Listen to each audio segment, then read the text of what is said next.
Ilenia Capodici di Adiconsum, una nota molto particolare e dettagliata relativamente alle disfunzioni dell'AICA, circa i rimborsi alle persone che ne hanno più bisogno. Ecco, di cosa si tratta? Sì, in realtà è da circa un anno che non viene erogato il bonus acqua. Ecco, il bonus è riconosciuto dalla legge a chi ha determinati requisiti che riguardano ovviamente un ISEE basso entro una certa soglia, di poter avere di usufruire di una riduzione nelle bollette per quanto riguarda l'acqua.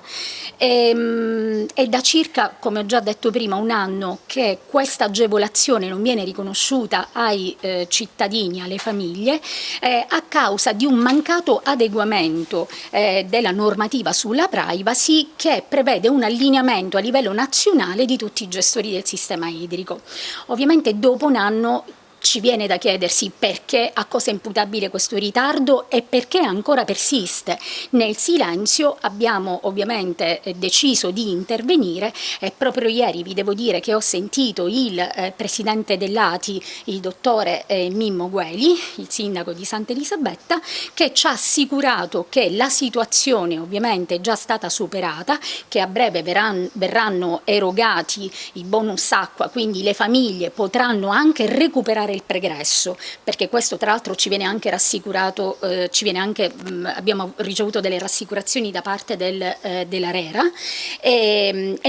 mi dice quindi non solo che il bonus verrà erogato a breve, che si recupererà il passato e che sono state previste anche altre misure di cui ovviamente poi sarà il presidente dell'ATI a parlarne e quindi aspettiamo approfondimenti nel merito. Quindi cosa bisogna fare arrivato a questo punto per gli utenti che aspettano da tempo? Non bisogna fare nulla, perché gli utenti che ne avevano e le famiglie che ne avevano il diritto nel momento in cui hanno un ISEE basso e quindi hanno presentato la DSU, ma questo si fa ovviamente tramite CAF,